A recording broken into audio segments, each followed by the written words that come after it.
سڵاوتان لێبێ خۆشەویستان. کاتێک ئیمپراتۆریەتی ڕۆمانی بەرەو ڕووخان دەڕۆیشت، هەموو ڕۆژێک جۆرێک لە ئاهەنگگێڕانیان ڕێکدەخست بۆ خەڵکی.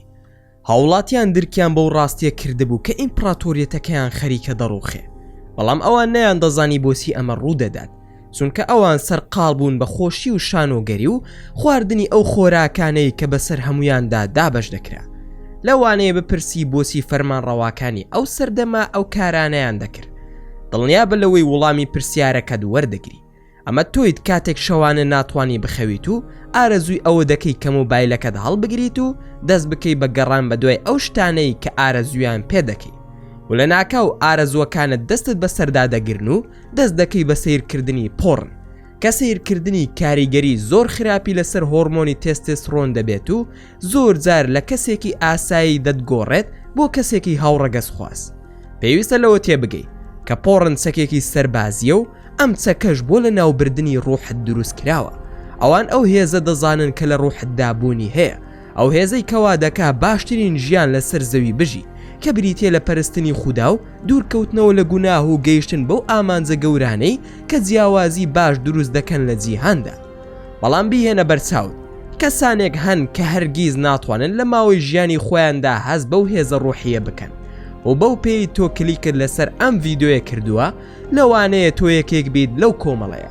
بۆیە ئەگەر بەڕاستی لە قوڵای ناختەوە دەتەوێت ئەم خۆ خراپ و وێرانکەرانە بۆستێنیت، ئەوا دەبێت تا کۆتایی ڤیدیۆکە لەگەڵماندا بمێنیتەوە تاوەکو بزانیت چارەسەرەکان چی.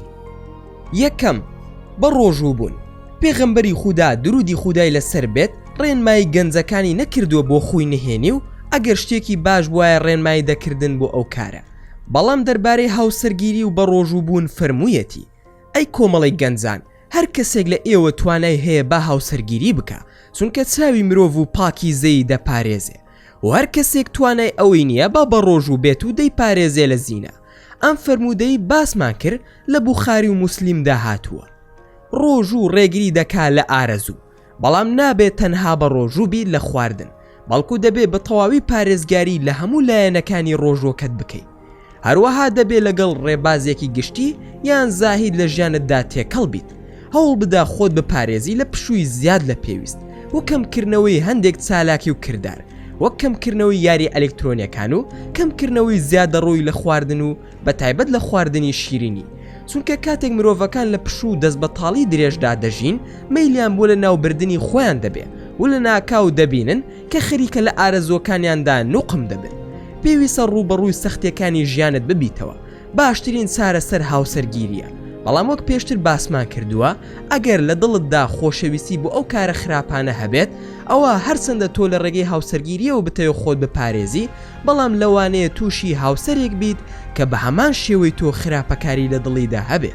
خودای گەورە هەموو لایەکمان بپارێزێ، وێ دەبێت پابندبی بە چارەسەرەکان و ڕوبەڕووی تاڵی چارەسەرەکان ببیتەوە، ئەگینا لەوانەیە لە داهاتوودا ڕوبەڕووی تاڵی زۆر گەورەتر ببیتەوە.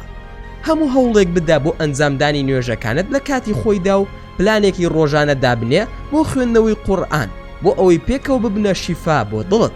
هەمیشە لە بیرت بێ کە خودا چاودێری تۆ دەکات و بەخشندەترینە و گوناهەکانت دادەپۆشێ. هەوڵ بدە بە شێوەیەکی ڕێکخرا و وەرزش بکەی، بەڵام بە ڕێژەیەکی مام ناوەند. پێویستە بزانی چ نەخۆشیەک لە دڵتدا هەیە، و بۆ ئەوەی نەخۆشیەکانی دڵ چارەسەر بکەی، پێویستە تێبگەی کە گۆڕەپانی جەنگەکە دەکەوێتە ناوەوەی دڵت.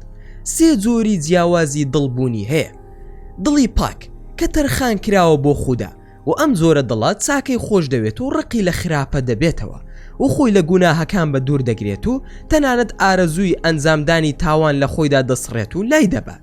ئەمە ئەو دڵە پاک و ڕازگۆیەیە کە ڕق و کینە و هەستی نەرێنی لا دەبات.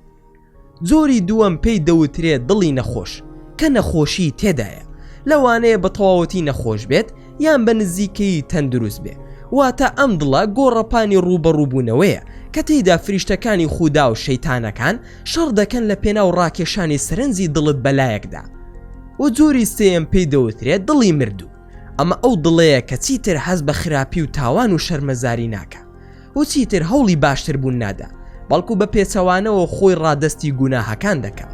ئەمە ئەو دڵەیە کە تا دێ قوڵتر نوقمی تاوان دەبێت و تاوانی لا خۆشەویست دەبێت، و ئەو مرۆڤانەی کە خۆیان ڕادستی گوناه و پیسی دەکەن کۆتاییەکی قێزەون و خراپیان بۆ خۆیان و بۆ خەڵکیش دەوێت. ئەمە ئەوە نییە کە تۆ دەتەوێت خۆت لەم شتە ڕزگار بکە، دڵت پاکەوە بکە و تاڵی چارەسەرەکە بچێژە بۆ ئەوی خۆت بپارێزی لە تاڵی هەمیشەیی. دووەم، کاتەکانت پڕ بکەوە بە کردار و خوی باش و ئەرێنی. ڕزگاربوون لە ئاڵوودەبوون پێویستی بە زیاتر لە تەنها خۆ بە دوورگرتن لە ڕەفتارە نەرێنیەکان. بۆ نمونە هەڵسیر بە دابەزاندنی کێش یان بە دەستهێنانی هێزی ماسوولکەکان.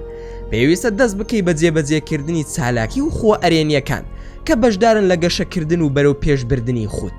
ئاینی ئیسلام ڕێنماییمان دەکا بۆ چۆنێتی پڕکردنەوەی کاتەکانی مرۆڤ بە چالاکی بنیادنەر. ئاینی ئیسلام کاتێک شتێک قەدەغە دەکا بێگومان جێگرەوەیەکی باشتری بۆ داناوە.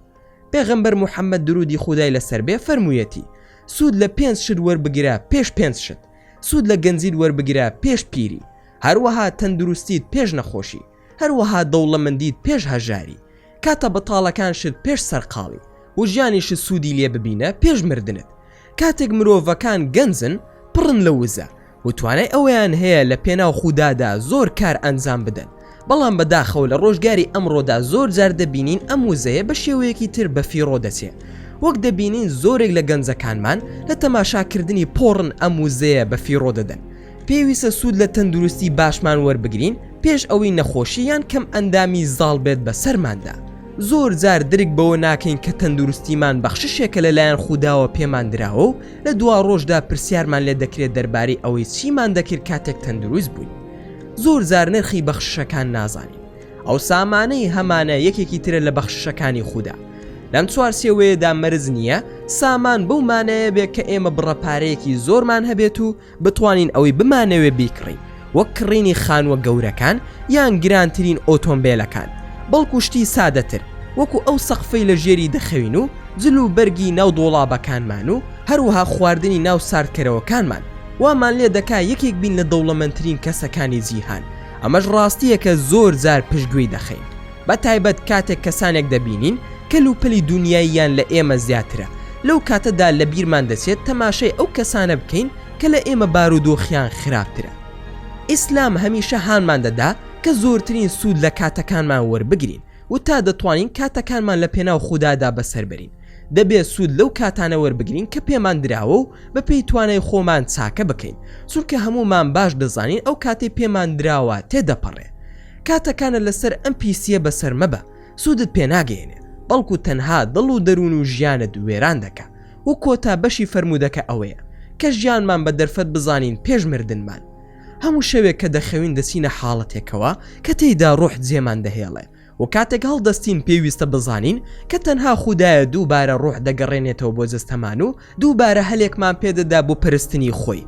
لە کاتی هەڵسان لە بەیانیاندا پێغەمبەر درودی خودای لەسەر بێت دەیفەرموو: الحمد لله الذي أحيانا بعدما أماتنا وإليه النشور. سوپاس بۆ ئەو خودایە کە دوای مردن ژیانی پێبەخشیمەوە. زۆر جار ئێمە بە تەواوی نرخی ئەوە نازانین کە چەندە نیعمەتێکی گەورەیە کاتێک خوددا دەرفەتێکی ترمان پێدەدا لە ژیاندا. ئێمە زۆر ئاسوودەین لەبارەی مردنەوە و هەرگیز بە تەواوی لێی تێناگەین. تەنها خوددا دەزانێت کەی و لە چ شوێنێکدا و بە چ شێوەیەک ڕوحمان دەکێشێت. بە هیچ شێوەیەک دوای مردن چانسی دووەم نییە. دوای مردن هیچ چانسێک نییە بۆ قەرەبووکردنەوەی ئەو هەڵانەی کە کردومانە و هیچ گەڕانەوەیەک نییە. بۆیە دەبێت سوود لە هەموو ساتێک وەربگرین و بە باشترین شێوە بەکاری بهێنین. ئەوەش پشتیوان بە خوددا دەبێتە هۆی ڕەزامەندی خوددا و گەیشتن بە ئامانجی کۆتاییمان کە بریتیە لە بەهەشت. یەکێک لە کاریگەرترین ڕێگاکانی پڕکردنەوەی کات بریتیە لە پراکتیزەکردنی سالاکی ئیسلامیەکان وەک خوێندنەوەی قورئان. قورئان ڕێنماییەکی تەواو لە خۆ دەگرێ بۆ ئەوەی باشترین ژیان بژین، بەڵام بەشێک لە خەڵکی پشتگوێی دەخەن و نایخوێندنەوە. قورئان هانی وەڵامدانەوەی شتە نەرێنیەکان دەدا بە کردەوەی باش و ڕەفتاری باش. سێم، داوای لێخۆشبوون بکە و بگەڕێەوە بۆ لای خوددا. بڕیار بدە بە تەواوی پشت بە خوددا ببەستی کە کۆنتڕۆڵی هەموو لایەنەکانی ژیان و مردنت دەکا. تەنها خوددا دەتوانێت کۆتایی بەم کێشەیە بهێنێ. بۆیە سەرەتا و پێش هەموو شتێک داوای یارمەتی لە خوددا بکە و دان بە هەڵەکانت دابنێ. لە خۆت بپرسە بەڕاستی لەکوێ هەڵەبووم و تەوبە بکە و هەڵەکانت بنووسە و وازیان لێ بهێنە، بە تایبەتی ئاڵوودەبوونت بە پۆڕن. دەبێ ئەم تەوبەکردنە کردداری ئەرێنی بە دوای خۆیدا بهێنێ. پێویستە ئامادەبی بۆ گۆڕان و ڕاگررتنی ئەم خوا بۆ هەمیشەیی. چونکە تەوبەی ڕاستەقینە بریتیە لە دوورکەوتنەوە لە گوناهەکانت و بڕیار بدەی کەسی تر ئەو کارە نەکەیتەوە. چوارم، پێویستە هەموو سرکە و ساتێک لە ژیاندا هەز بەبوونی خودا بکەین. هەمیشە هەز بەوە بکەین کە خودا لە بچووکترین کردارەکانمان بە ئاگایە و دەزانێت چی ئەنجام دەدەین. لە هەمووشی گرنگتر ئەوەیە هەز بە گەورەی خودا بکەین و بە چاوێکی کەم تەماشای ئەو زاتە گەورەی نەکەین. هەر کاتێک هەسمان بە گەورەی خودا کرد، ئەو کات بوێری ئەوەمان نابێت تاوان ئەنجام بدەین و بە چاوەکانمان تەماشای حرام بکەین. بهێنە بەرچاوت، خودایەک هەموو ئەم زەوی و گردونەی بەدەستەوەی و بەڕێوەی دەبا. هەر خۆی ژیانی دروست کردووە و هەر خۆشی دەتوانێت ژیان لە ناو بدا. ئایا تۆ وەکو گەنجێک کە تەماشای پۆڕن دەکەیت هاتووی تاوان بەرامبەر ئەم زاتە گەورەی ئەنجام دەدەیت بەبێ ئەوەی هیچ شەرم و ترسێکت هەبێت؟ کاتێک گەنجێک تەماشای پۆڕن دەکا دڵنیا بە ئەو گەنجە هەست بە گەورەی خودا ناکات، بۆیە تاوان ئەنجام دەدات و بەلایەوە ئاساییە. چونکە ئەگەر تۆ بزانی تاوانت بەرامبەر چ زاتێک ئەنجام داوە هەرگیز بوێری ئەوە نابێت دەست بۆ حرامبەری. بەڵام هەر کات گومانمان هەبوو لە هەستکردن بە چاودێری خودا یاخود پەنا بە خودا بە چاوێکی کەمەوە تەماشای زاتی ئەڵڵامان کرد، ئەو کات ئاسانتر تاوان ئەنجام دەدەین و دەست بۆ حرام دەبین. کەسێک ئەگەر 100% بڕوای بەبوونی دۆزەخ هەبێت مەحاڵە بتوانێت بە ئاسانی تاوان ئەنجام بدا. بەڵام کەسێک ئەگەر گومانی هەبوو لە ڕۆژی زیندوو بوونەوە و هەبوونی بەهەشت و دۆزەخ ئاسانتر دەست بۆ تاوان دەبا. وا دەزانێت ژیان تەنها ئەم ساتەیە کە تێیدا دەژێت و ڕۆژی لێپرسینەوە بوونی نییە. ئەمانە هەمووی کێشن لە عەقیدە و بیر و باوەڕی مرۆڤدا بوونی هەیە. بۆیە ئەم خاڵە لە هەموو خاڵەکانی تر بەهێزترە تاواز لەم خۆ خراپە بهێنی. هەر کەسێک باسی خودا لە ژیان و قسەکانیدا بوونی نەبوو، کەسێکە بە ئاسانی شەیتان زەفەری پێدەبا، کەسێکە زۆر بە ئاسانی ئاڵوودەی تاوان دەبێت و ناتوانێ وازی لێ بهێنێ.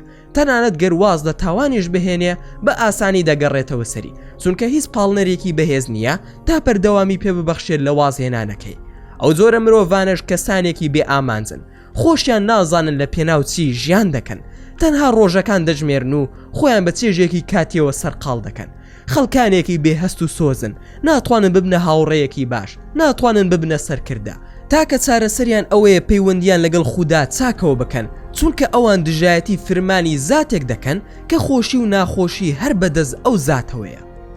لە کۆتاییدا ئازا و خۆڕاگیر بمێننەوە، کارێکش ئەنجام بدەن کە لە داهاتوودا ڕووی ئەوەتان نەبێ شانازی بەڕابردووی خۆتانەوە بکەن. بەم جۆرەش گەیشتینە کۆتایی ڤیدیۆکەی ئەمڕۆمان. هیوادارم ڤیدیۆکە جێگەی ڕەزامەندی هەموو لایەکتان بووبێ. ئەگەر ڤیدیۆکەتان بەدڵ بوو ئەوە هەر ئێستا لایکی ڤیدیۆکەمان بکە و هەروەها شیری بکە لەگەڵ هاوڕەکانتاندا. بۆ لە بیرشتان نەچێت ئەگەر ئەتانەوێ میشە بابەتی ناوازە لە کەناڵەکەی ئێمە ببینن ئەوە هەر ئێستا سبسکرایبی کەناڵەکەمان بکەن و زەنگۆڵی تەنیشتی سبسکرایبەکەش چالاک بکەن. دووبارە و سێبارە سوپاسان دەکەم بۆ تەماشاکردنی ڤیدیۆکە. تا ڤیدیۆیەکی تر و تا کاتێکی تر هەر شاد و بەختەوەر بن و خواتان لەگەڵ بێت و ئامانەتی خودا بن.